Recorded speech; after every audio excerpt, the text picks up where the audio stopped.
Okay, so doing a pre-flight inspection for Skyhawk 172, and we're just doing the exterior inspection right now. So let's start it. The first thing is I want to turn the master switch on and turn the lights on. This is the taxi and landing light.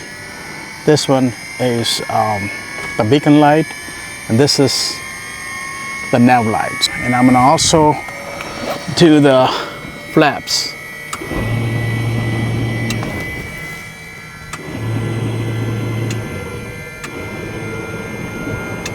Okay. All right, so the landing lights are on.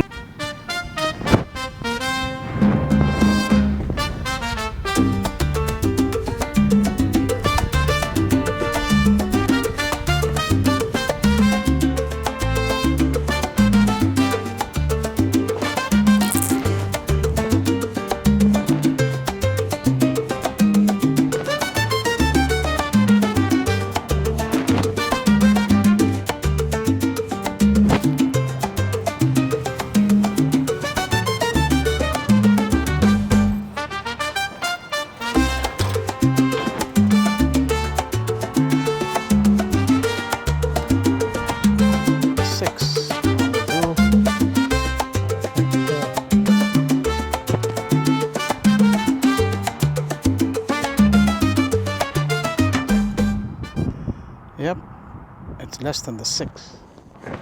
In this case, I will add a quart of the oil in there. I have that with me. And this is the oil we use, Phillips. It's 2050.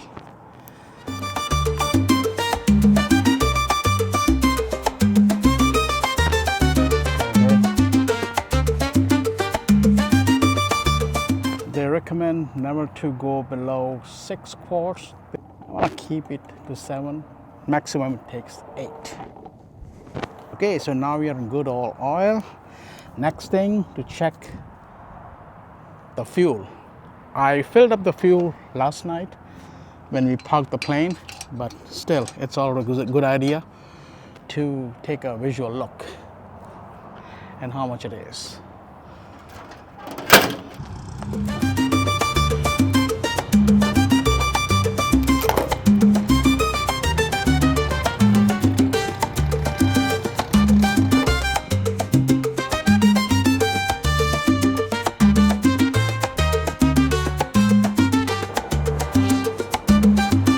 This is the wooden polish thingy. It works really good on this. But we have to make sure when we do this one, we do the top to bottom.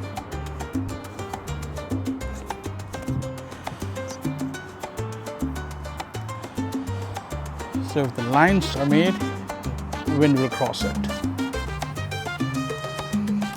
Now this one from the side. Like this is how the wind blows.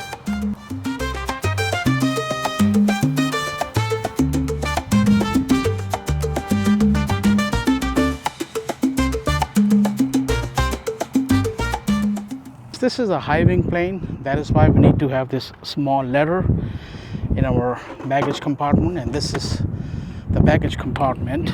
Just a little space for the baggage inside.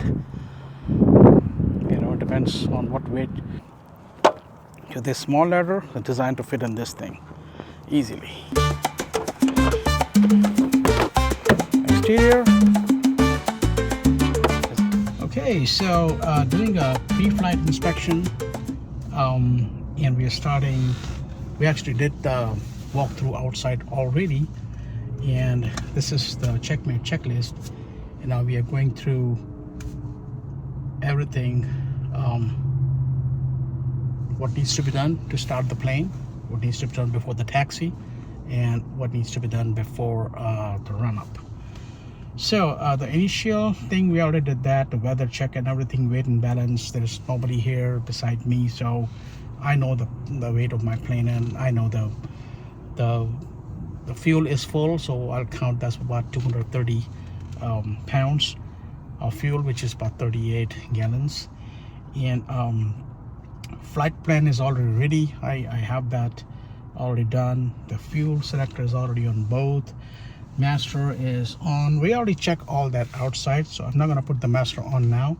I'm going to go to the interior, which is the passenger brief. So if you have a passenger, you need to let them know it's called safety. So seat belts and air vents and fire extinguisher. We have a fire extinguisher in the plane, so I'll actually tell my we might not have to use it, but they should know where it is.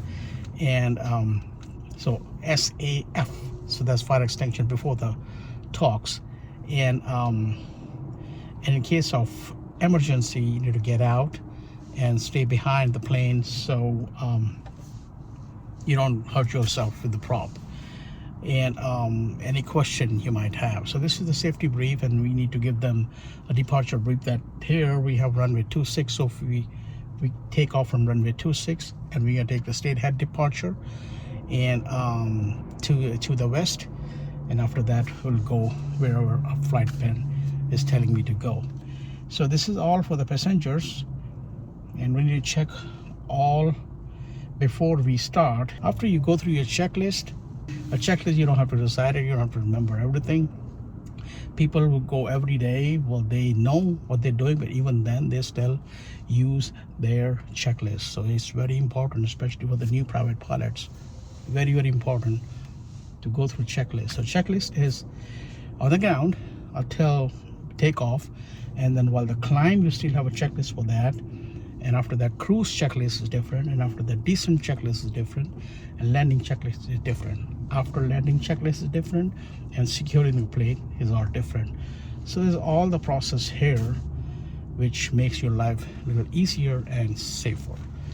So hope you guys are all checking your checklist. So here is my plane. This is 172 Foxtrot, and this is our original plane. There's nothing they have done in this one. There's all this, you see the vacuum gauges, and here it is the radio. This one's LORAN. I mean, this at that time, I don't recall a navigation device at that time, but no one uses this one, and we don't use this one here too, although it works though.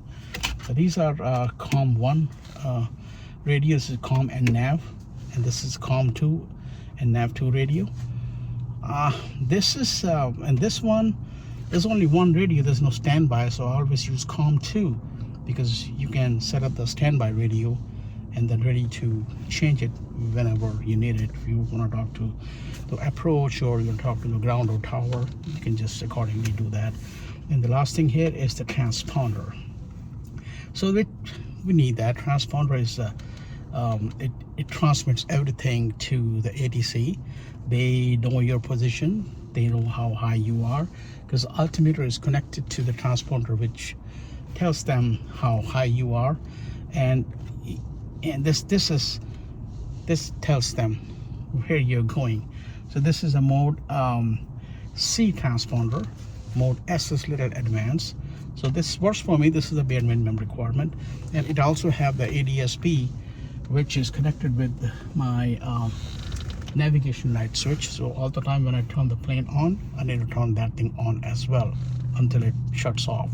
This is how turning this ADS-B on. I also have another device, which is a Sentry. It is right here with me on your cockpit. So I'm going to put it right here. Turn it on. So this is attached, connected. This is connected with my iPad to the Preflight, which gives me the information for other planes coming towards me. So it gives me who is where. So I set it up for 35 square mile area.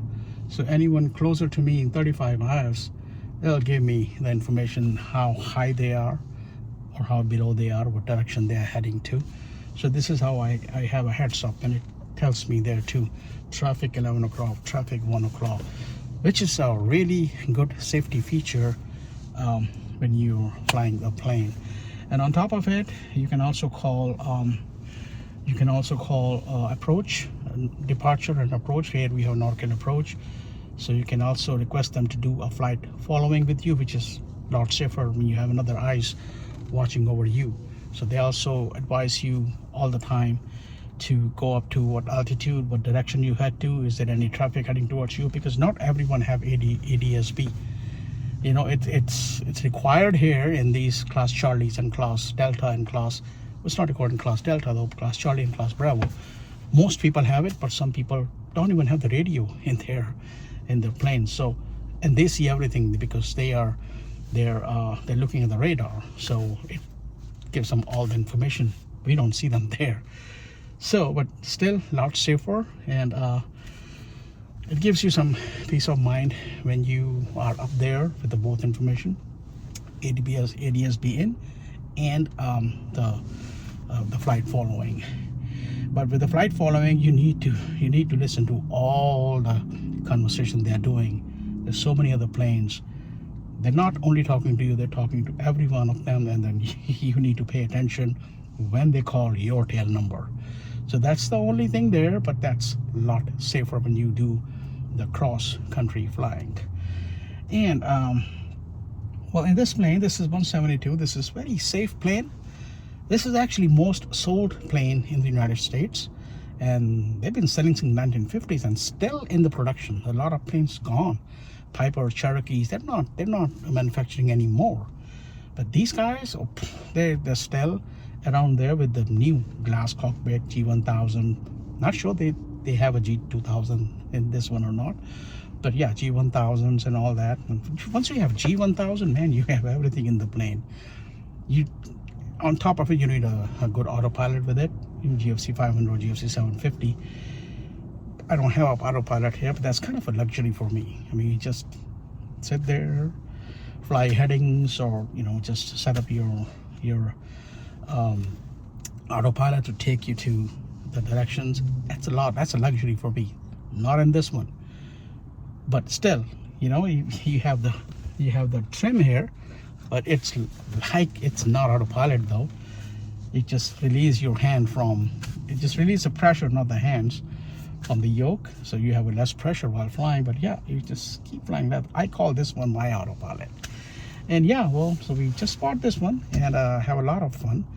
I have a few flights with it, a couple of cross countries too, and